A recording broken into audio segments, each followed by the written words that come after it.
민수기 35장 말씀 보겠습니다. 구약성경 민수기 35장 1절에서 15절.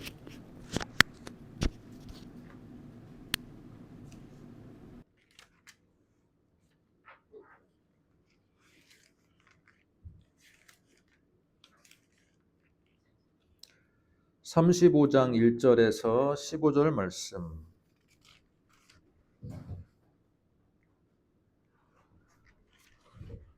구약성경 255쪽입니다.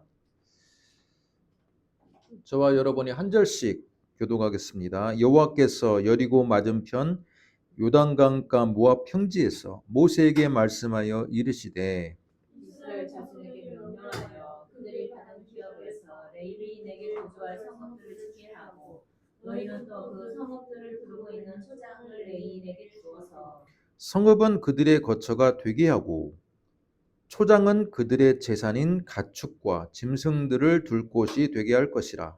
너희가 레위인에게 줄 성읍들의 들은 성벽으로부터 밖으로 사방 1000규빗이라. 성을 중앙에 두고 성 밖 동쪽으로 2000규빗, 남쪽으로 2000규빗, 서쪽으로 2000규빗, 북쪽으로 2000규빗을 측량할지니 이는 그들의 성읍들이며 너희가 레위인에게 줄 성읍은 살인자들이 피하게 할 그들의 성으로 6성읍이요 그 외에 42성읍이라. 너희가 레위인에게 모두 48성읍을 주고 그 초장도 함께 주되 너희가 이스라엘 자손의 소유에서 레위인에게 너희가 성읍을 줄 때에 많이 받은 자에게서는 많이 되어서 주고 적게 받은 자에게서는 적게 되어 줄 것이라. 각기 받은 기업을 따라서 그 성읍들을 레위인에게 줄지니라.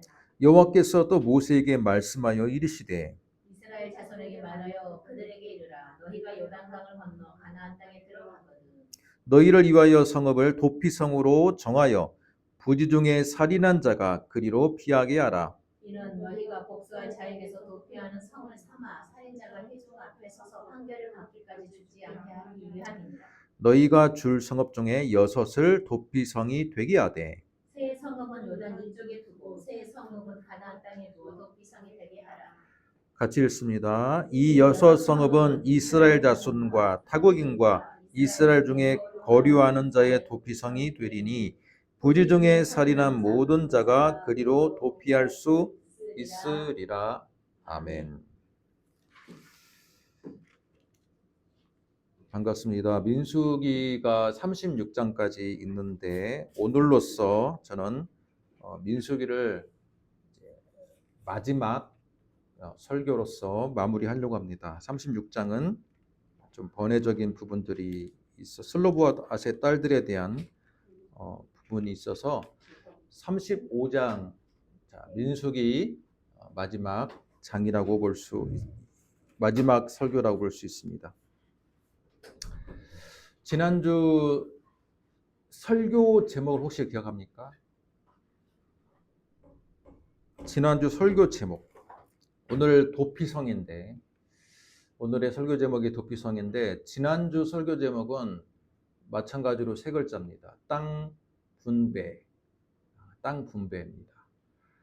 이스라엘의 12지파들을 모압 평지에 요단강을 건너기 직전에 있는 모압 평지에 앞에 두고 하나님께서 플랜을 주시는 겁니다. 가나안 땅에 들어갔을 때 그 땅을 힘 있는 지파가 무조건 알짜배기 땅을 차지하는 것이 아니라 미리 그들의 숫자와 그들의 규모대로 적당히 제비를 뽑아서 땅을 분배를 하는 장면이었습니다. 자, 그러면서 제가 설교 때 중요하게 핵심으로 이야기한 건 뭡니까? 성경시대 때 땅을 분배하는 그 장면이 지금 우리 시대 때 이스라엘의 가자지구나 서안지구에 있는 팔레스타인의 후손들을 정복하고 핍박하고 죽이는 하나의 이데올로기가 되어서는 안 된다라고 제가 말했습니다. 제가 수요 예배 때 성역 공부 지금 자료를 올렸는데 여러분 지금 다 보셨는지는 모르겠지만 그 자료는 좀 봐야 됩니다. 우리가 이스라엘과 팔레스타인의 관계, 또 서방 언론에서는요, 오히려 이스라엘이 지금 인권의 핍박자로서 많이 매스컴이 공격을 합니다. 그런데 대한민국 언론은요, 전 세계적인 여론을 잘 몰라. 그냥 이스라엘이 무조건 다윗과 골리앗의 싸움이다. 가자 죽어에 있는 사람들은 블레셋의 후손이고 블레셋 족속을 물리쳐야 된다.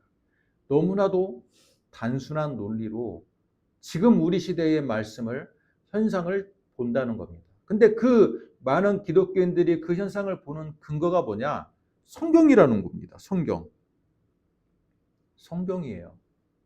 성경 3400년, 500년 전에 그 땅 분배, 가나안 정복에 대한 여호와의 명령이 지금 시대에도, 무려 3400년이 지난 지금 시대에도 여호와의 명령인 것처럼 이스라엘의 백성들이나 정치 지도자들이 선동을 하는 겁니다.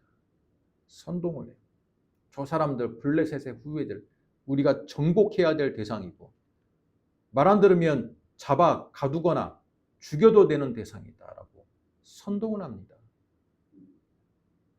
그런데 안타까운 것은 국내에 있는 많은 기독교인들도 그 선동에 동참하고 있다는 거예요. 블레셋의 후예. 여러분, 3400년이 지났는데 무슨 혈통이 3400년 동안 혼혈이 이루어지지 않고 그대로 유지가 되는 적이 어디 있습니까? 그죠?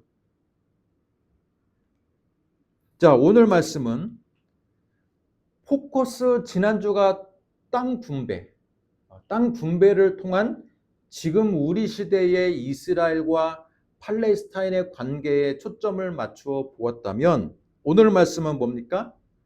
레위인의 초점을 맞춰볼 겁니다.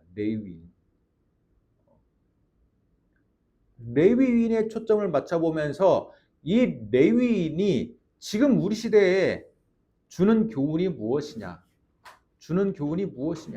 그것에 대해서 오늘 한번 말씀을 함께 나눠보도록 하겠습니다.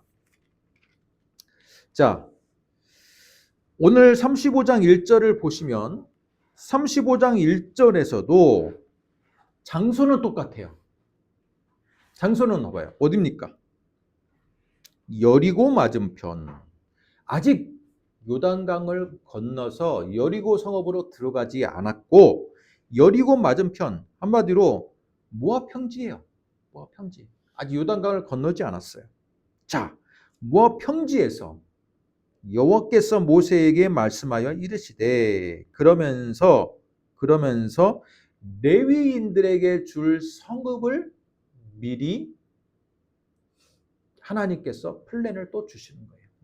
지난주에 땅 분배, 12지파 땅 분배 역시 모압 평지에서 이루어진 일인데, 여러분, 지난주에 제가 띄웠던 그림, 사진 한번 잠깐 보여주세요. 지도 사진. 여기 이쪽에 보일 겁니다. 이쪽에 보입니까? 보이죠? 자, 이쪽에서 보여지는 이 사진을 보니까 지파들이 지금 땅을 분배를 받았는데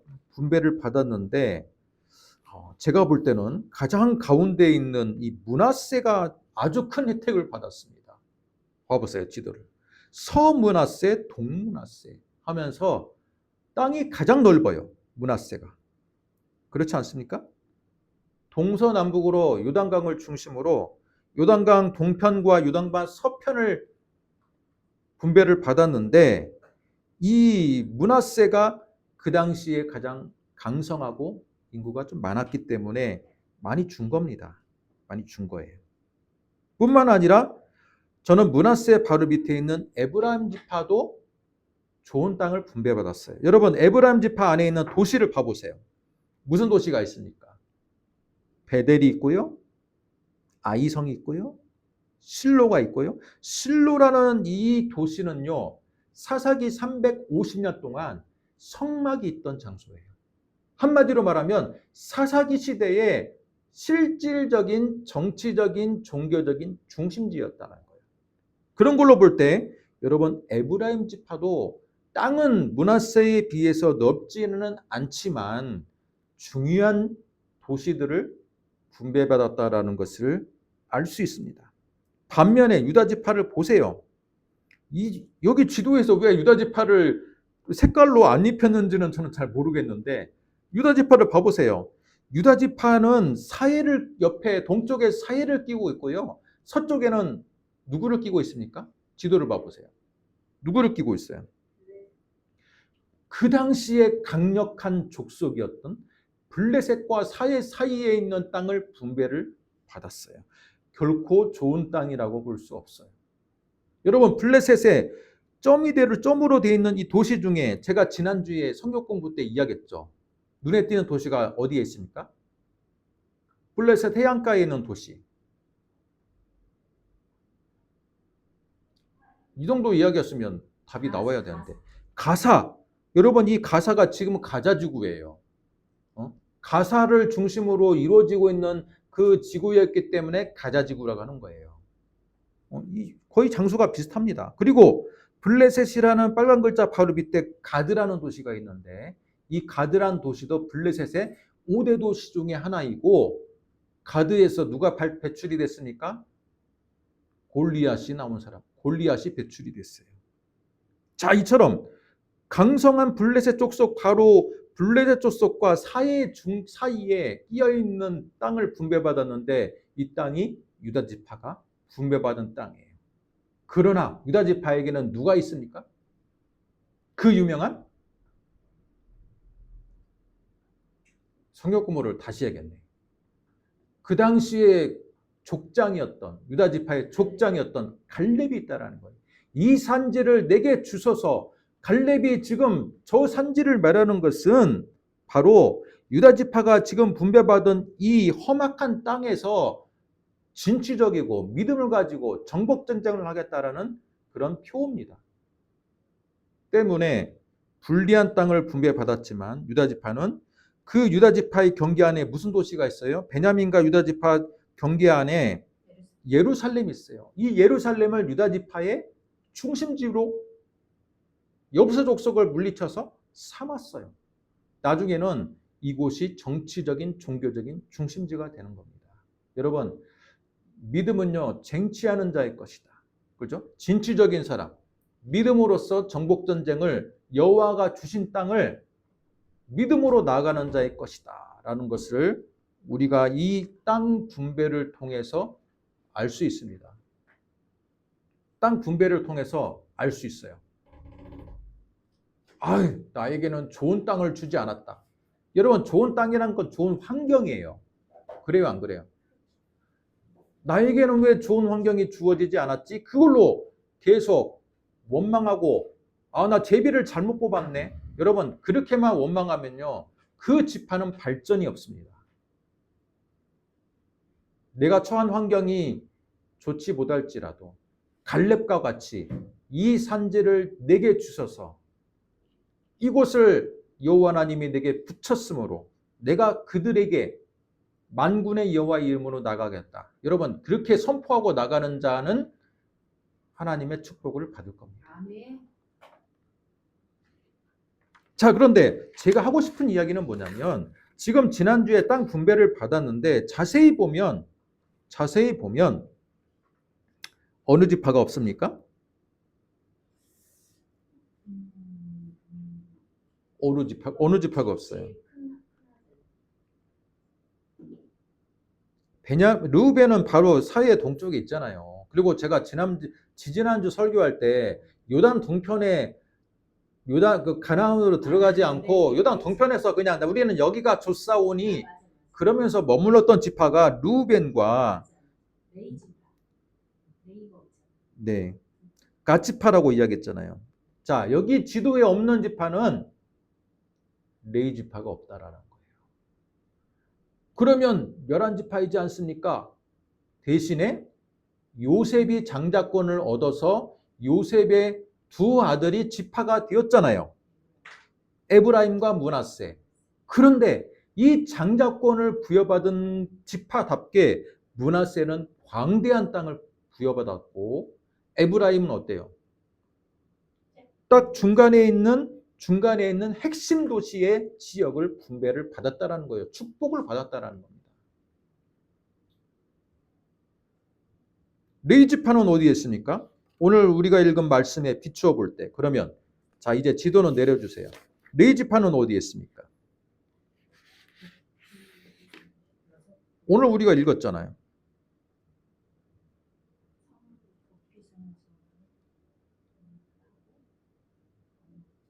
2절, 이스라엘 자손에게 명령하여 그들이 받은 기업에서 레위인에게 거주할 성읍들을 주게 하고 너희는 또 그 성읍들을 두르고 있는 초장을 레위인에게 주어라.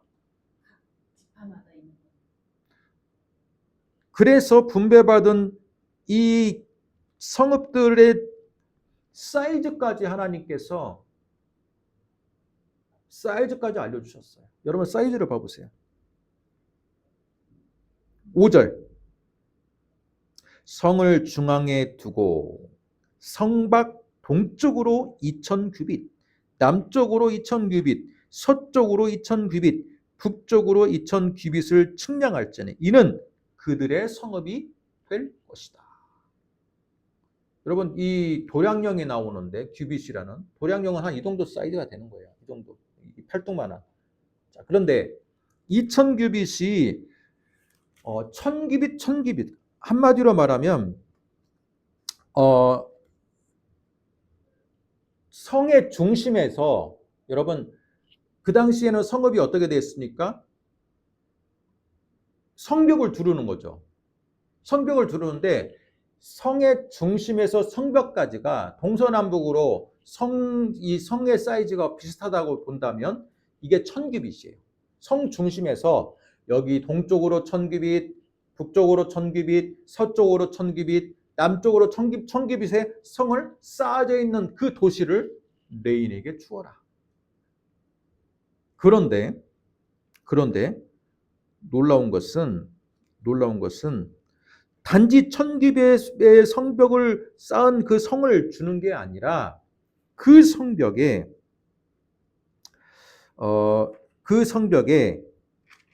주위에 또 1000규빗에 해당하는 초지가 있는 성읍을 주어라라는 거예요. 여러분 목초지가 뭡니까? 초지. 양과 염소를 목축할 수 있는 목초지가 붙어 있는 성읍을 주어라라는 겁니다. 그것도 여러분 몇 개의 성읍을 주라겠습니까? 7절. 우리 성경 공부를 다시 해야겠네요. 자, 7절. 너희가 레위인에게 모두 48성읍을 주고 그 초장도 함께 주어라 라는 말입니다. 여러분 48성읍이 작습니까? 큽니까? 크죠. 48개의 마을이에요. 도시, 시티. 여러분 근데 이 48개 성읍은요 어떤 이스라엘 지파의 땅 분배처럼 어느 지역을 전체를 몰아주는 게 아니라 점도직처럼 12지파의 곳곳에 있는 성읍을 다 계수해서 세보니 레위지파가 거주할 성읍은 48개라는 겁니다. 그러면 12지파니까 여러분 한 지파마다 몇 개의 성읍을 주라는 거예요? 큰일 났네. 산수가 안 되네. 48 나누기 12 해봐요. 서명이 48 나누기 12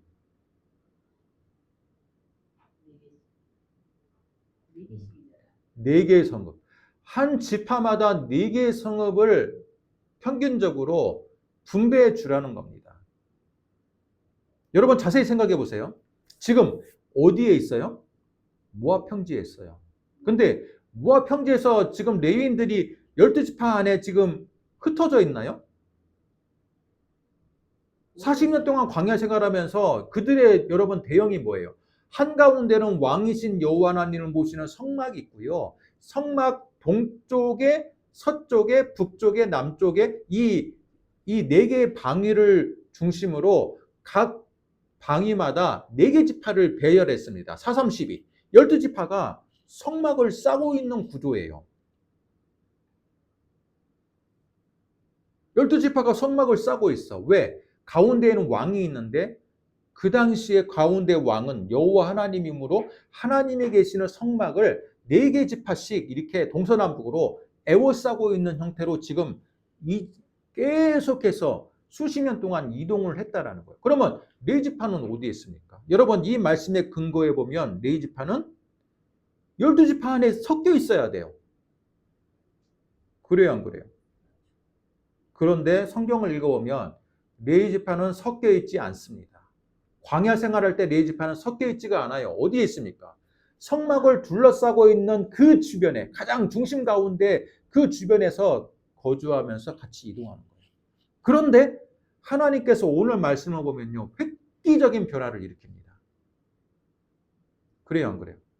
성막의 중심에만 모여있던 4지파에게 가나안에 들어가서 너희들이 지파대로 분배받은 그 땅을 분배받게 되면 48개의 성읍으로 곳곳에 분산되어서 너희들이 레인들이 거주할 땅 도시들을 마련해 주어라. 레인들은 그 도시에서 그 지파에 선한 영향력을 미치면서 살아가도록 하게 할 것이다. 라는 하나님의 플랜을 이야기해 주고 있는 장면이에요. 여러분 이 말을 들은 레이지파들은요 반응이 어땠을까요? 깜짝 놀랐을 거예요.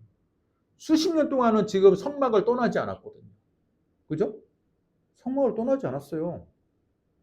그러다가 이제는 점들이처럼 곳곳에 흩어져 가지고 너희들이 거주를 해라. 그냥 거주하라는 뜻이 아니에요. 무슨 의미가 있을까요? 레위지파가 받은 소명, 그죠? 율법을 가르치는 역할, 그죠? 율법을 계속해서 가르치고 제사를 그 지역에 많은 사람들이 여호와 신앙을 유지할 수 있도록, 그죠? 제사를 독려하고 율법이 잘 실행될 수 있도록 훈장과 같은 재판관 같은 역할을 하라는 겁니다. 그게 레위인들이 받은 소명이에요. 자, 48개의 성읍으로 부여받았어요. 그런데 이 48개의 성읍이 성 중앙을 중심으로 1000규빗에 뭐가 있어요? 성벽이 있고 또 그 주변에 1000규빗이니까 여러분 이제 2000규빗이 되는 거예요. 동서남북 2000규빗에 이 도시를 레인에게 주는데 여러분 놀라운 것은 초지가 있는 목초지가 있는 그 목초지가 그 도시를 삥 둘러싸고 있는 도시를 주라는 거예요. 여러분 그러면 가나안이 아무리 적각거리가 흐르는 땅일지라도 도시 주위에 이렇게 목초지가 갖춰져 있는 도시라는 것은 A급입니까? B급입니까? A급이죠. A급 도시입니까? B급입니까? C급입니까? 그 당시의 관점으로도 아주 좋은 성읍을 레인들에게 내어주라는 뜻입니다. 만약에 하나님께서 이런 말씀을 안 했다면 그냥 48개 성읍을 달라겠다면 어땠을까요? 각 지파들이 땅을 차지한 후에 자기들끼리 머리를 싸매고 얘네들한테 우리 4개 성읍을 내줘야 되는데 어디 성읍 내주지? 그러면 뭐랄까요? 아 저기 쓸모없는 땅 저기다 내두지 응? 쟤네들 저기 살라 그래 그냥. 여러분 그렇게 할 거예요. 사람 심리가 어때요? 자기 지파들이 더 잘 살기 원하지 다른 지파 레위가 딱 우리 땅에 들어와 가지고 더 잘 먹고 노른자 땅에 차지하기를 원합니까? 그렇지 않아요.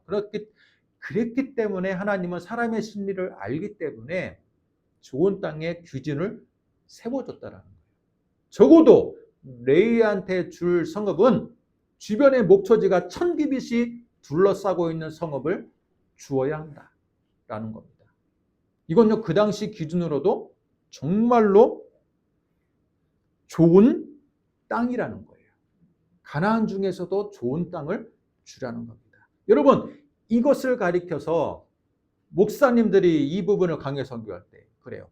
자, 레위지파는 목사님을 가리키지 않습니까? 그러니까 레위지파인 목사님을 잘 섬기라는 여호와 하나님의 뜻이 48개의 성읍에 담겨 있습니다. 레이지파에게 분배한 성읍을 보십시오.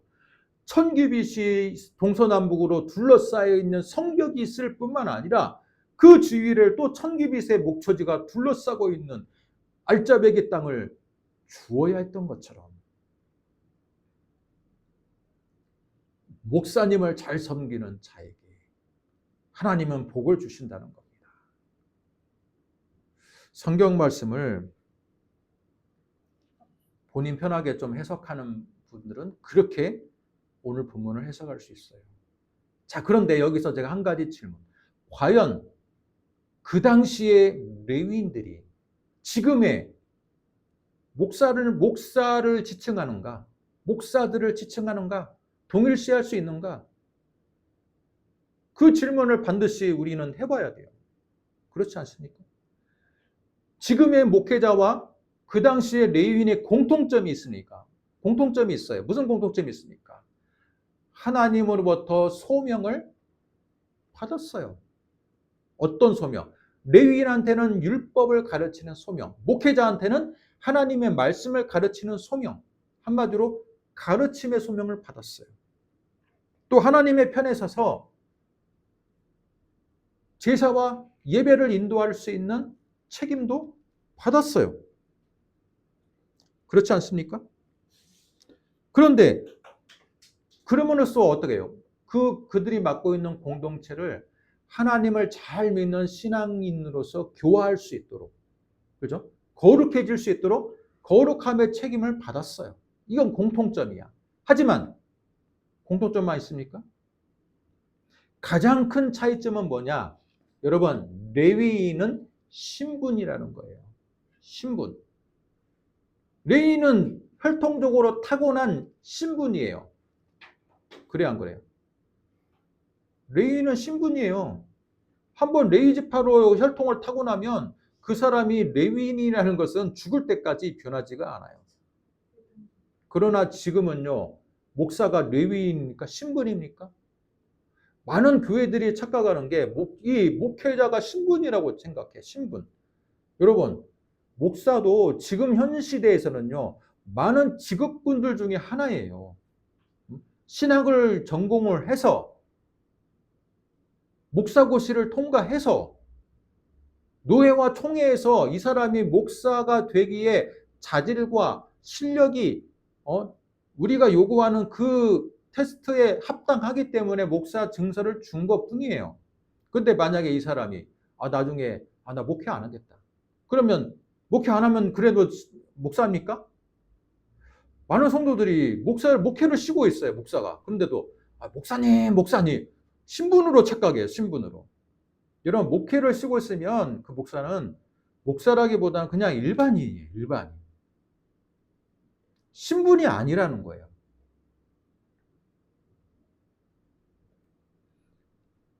구약시대 레위인처럼 태어나면서부터 혈통을 타고나가지고 죽을 때까지 레위지파로 살아야 되는 그런 게 아니라 하나님께 신학을 통해 가지고 언변의 재능이 있어서 그 달란트를 교회에서 설교하고 가르치고 양육하는 그 직분으로 부름을 받은 직분인 거죠. 마치 전도하기 위해서 7집사를 세웠던 것처럼, 그죠? 교회를 치리하기 위해서 장로들을 세웠던 것처럼 그 교회를 가르치고 설교하기 위한 달란트를 활용하기 위해서 세운 직분이라는 겁니다. 근데 아직도 한국 교회 목사님들은 알아도 모른 척하는 건지 몰라서 모르는 건지는 모르겠지만 꼭 레위인들이다. 우리는 레위인들이다. 구약에. 그러니까 레위인들을 섬겼던 것처럼 목사들을 잘 섬겨야지 복을 받는다.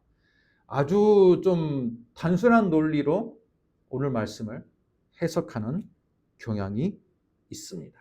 여러분, 레위인들을 자세히 보면요, 제사에만 관여하는 레위인들입니까? 아니에요.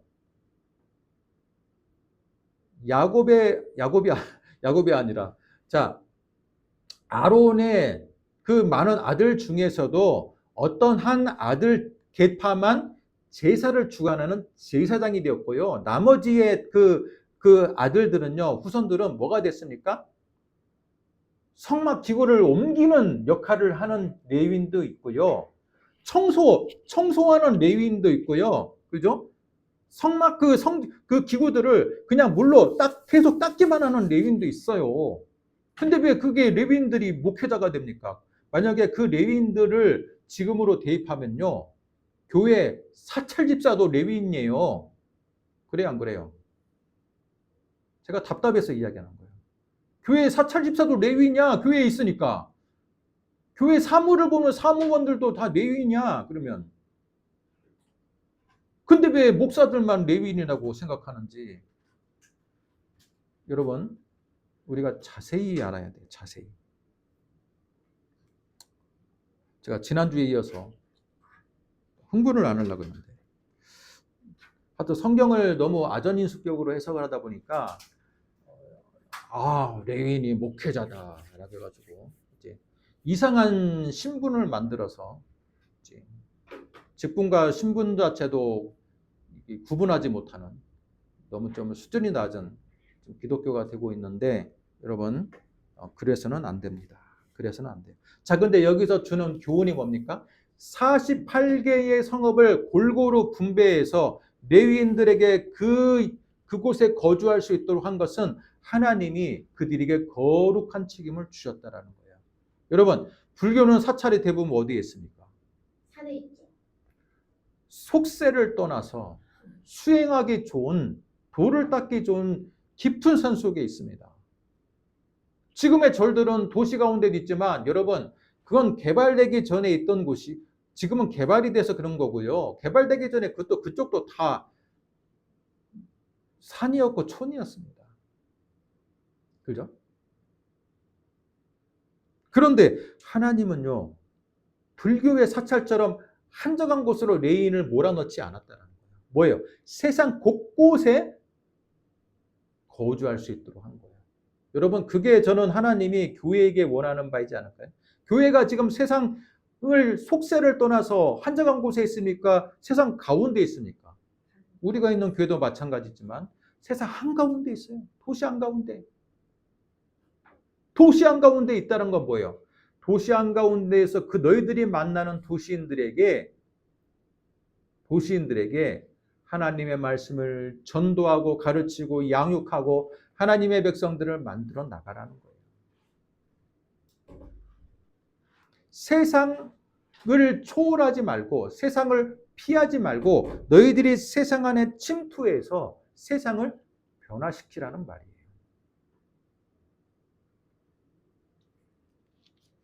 우리 교회가 그런 역할을 하고 있는지, 교회가 지금 세상 한가운데 지금 종교 부지를 부여받고 상가를 차지하고 있는데 우리가 세상에 선한 영향력을 발휘하고 있는지 오늘 말씀을 통해서 우리가 한번 생각해 보기를 원합니다. 자, 오늘 말씀의 제목이 뭡니까? 말씀의 제목이 뭐예요? 도피성이에요. 도피성. 아직 도피성 나가지도 않았는데 지금 레위인의 48개 성읍을 하고 있는데 자, 이제 도피성으로 갑니다. 자, 도피성. 도피성은 몇 개가 있습니까? 지금 레위인이 거주할 수 있는 성읍이 48개라면 도피성은 지금 하나님께서 가나안에 들어갈 때 가나안의 성읍에 도피성을 몇 개를 지정했을까요? 오늘 말씀에 있습니다.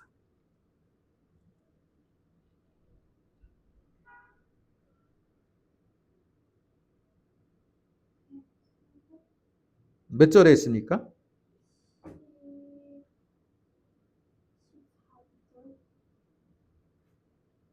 14절? 자, 한번 14절을 보겠습니다. 자, 13절, 14절 같이 읽습니다. 시작. 너희가 줄 성읍 중에 6을 도피성이 되게 하되 세 성읍은 요단 이쪽에 두고 세 성읍은 가나안 땅에 두어 도피성이 되게 하라. 자, 딩동댕 맞았어요.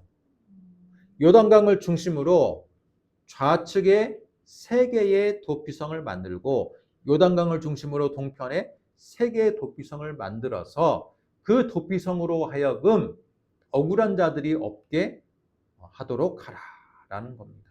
여러분, 세계 도피성의 특징, 세계가 모여서 6개인데요. 6개 도피성의 특징이 뭡니까?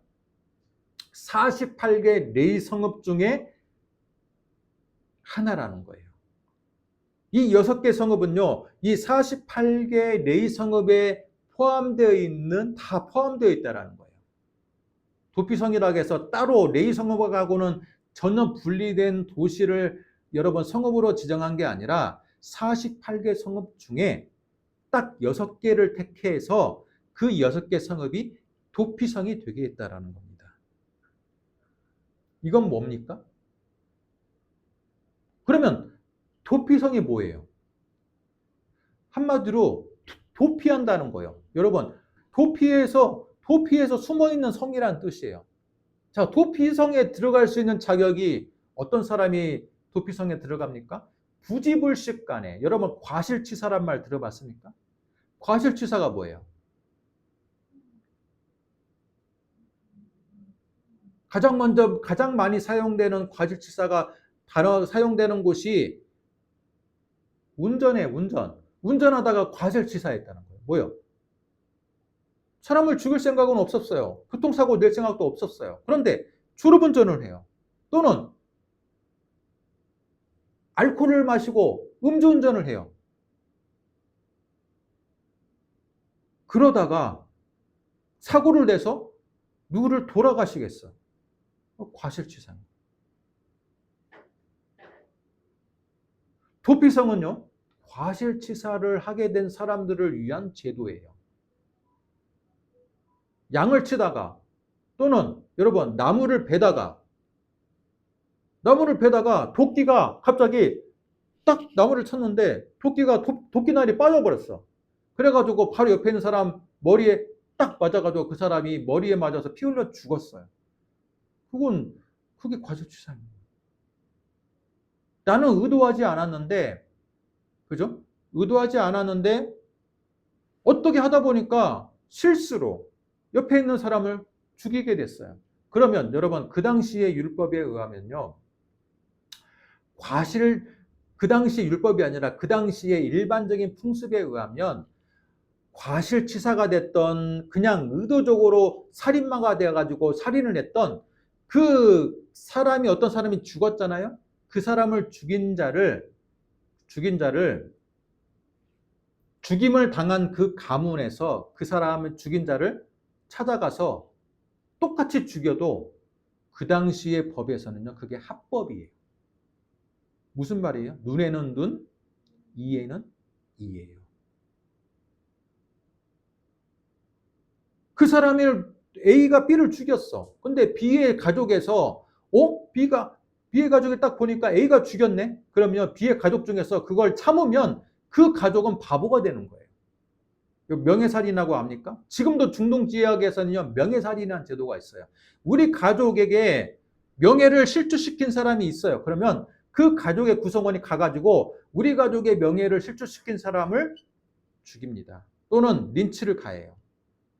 근데 그 법이요, 불과 몇백 년의 짧은 기간이 아니라 수천 년 동안 이어져 내려오는 전통이에요.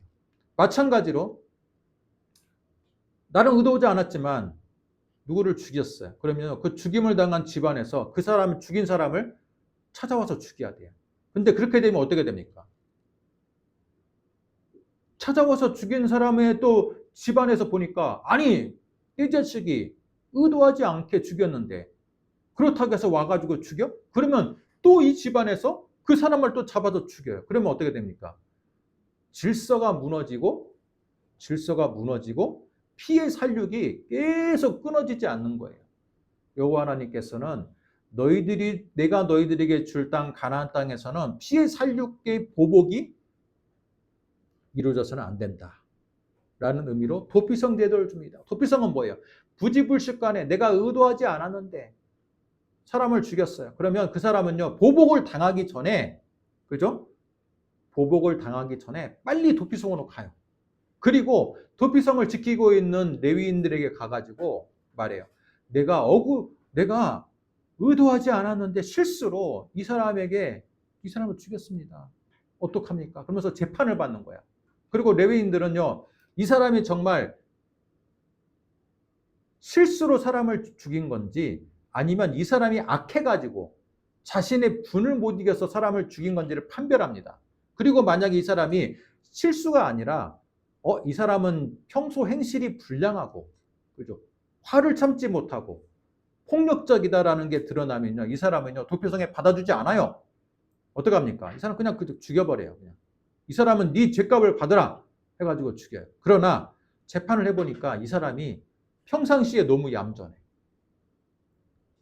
진짜로 이 사람이 실수로 사람을 어떻게 하다 보니까 죽이게 된 거야. 그러면 어떻게 합니까? 그 집안에서 보복을 하러 오기 전에 도피성의 이 성주인 레위인의 그 사람들이 회의해가지고 이 사람은 우리 도피성으로 받아들이자. 도피성으로 받아들여요. 그러면요, 죽이려고 다시 그 집안의 사람들이 찾아와도 도피성 안에는 못 들어와. 그러면 그 사람은 도피성 안에서 자신이 속죄할 수 있도록 살아가면서 속죄를 하는 거예요. 어때? 제도가 어떻습니까? 이해가 됩니까? 그런 제도가 도피성의 제도예요. 그런 제도가.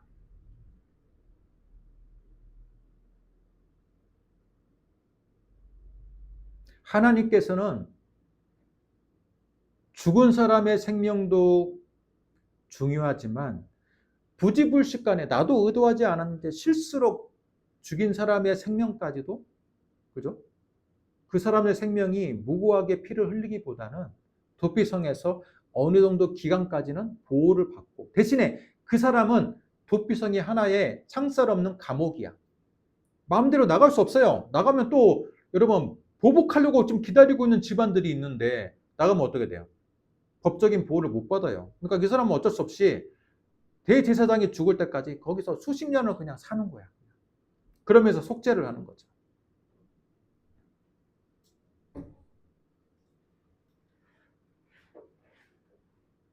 여러분, 이걸 통해서 알 수 있는 건 뭡니까? 레위지파의 사명이 율법만 가르치는 사명이 아니라 어떤 사명도 있어요. 도피성에 찾아온 자들, 그죠? 부지불식간에 자기도 모르게 과실치사로 사람을 죽인 자들을 교화시키는 역할도 해야 된다는 거예요. 또 어려운 자들, 과부들, 어떻게 해가지고 어려운 자들이 도피성으로 또 얼마나 오겠습니까? 그러면 그 사람들을 케어해주고 그 사람들을 다시 제대로 된 신앙인으로 세우는 역할까지도 레위인들이 했다라는 거예요. 그게 바로 교회의 사명이었지 않을까라고 생각합니다. 지금 세상에서 많은 이 억울한 일을 당하고 피해를 입은 자들이 교회로 옵니다. 위안을 얻기 위해서. 그런데 교회는 냉담합니다. 이 사람 아직도 보니까 싹수가 놀았네. 이 사람 아직도 지금 보니까 너무 이렇네. 그렇게 해가지고 교회에서 받아주지 않아요. 근데 어떻게 보면 하나님께서 교회라는 것을 이 세상 가운데 세웠다는 건 뭐예요? 이 세상의 도피성이 교회가 되기를 원하는 하나님의 깊은 뜻이 있지 않을까 생각을 합니다. 그래서 우리가 도피성에 찾아온 그 부지불식간에 자기가 실수했던 사람들, 속죄하기 위해서 온 사람들 케어해줘야 되는 것처럼, 과부고 고아가 돼가지고 떠돌다가 도피성으로 찾아오는 자들에게, 그들에게 위로와 희망이 되어야 되는 것처럼 교회가 그 역할을 감당해야 된다는 겁니다. 오늘 도피성이라는 주제로 말씀을 했는데 여러분, 말씀의 메시지는 도피성도 중요하지만 레위지파가, 하나님께서 레위지파를 흩으신 이유가 바로 교회의 사명이라는 거예요. 원래 교회가 처음에 어떻습니까? 박해를 받기 전에는 예루살렘에만 있었어요. 초대교회. 그런데 박해가 있는 순간 모든 사람들이 다 전 세계 방방곡곡으로 가서 디아스포라가 됐는데 디아스포라 교회가 되는 거예요. 이방인 교회. 마찬가지로 하나님께서 이스라엘 레위지파가 처음에는 어디에만 있었어요? 성막에만 있었어. 떠나지 않아. 나는 여기가 좋사오니.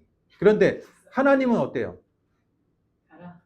가나안 땅으로 들어갈 때 너희들은 그 안에만 성막에만 머물지 말라. 48개 성읍으로 곳곳에서 흩어져서 너희들이 역할을 빛과 소금 된 역할을 감당하라. 아멘. 그게 바로 교회에게 주신 사명이지 아멘. 않을까라는 거. 이게 메시지의 핵심 포인트. 두 번째 포인트는 레위인은 목사가 아니다. 그렇기 때문에 레위인에게 좋은 성읍을 분배했다는 것이 목사를 잘 섬기라는 의미가 아니라.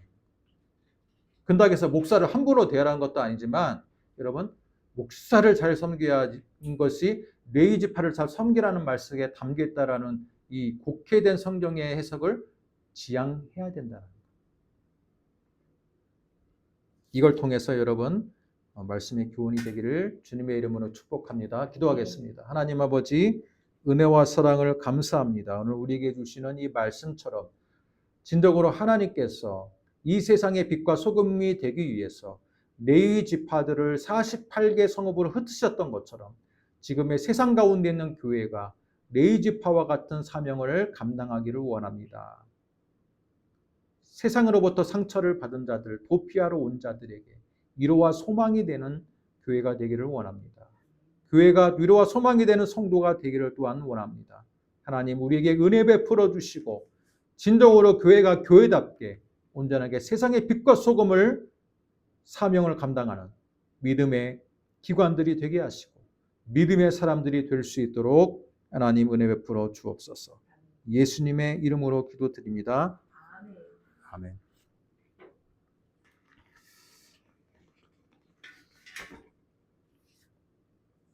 595장 찬양하며 준비합니다.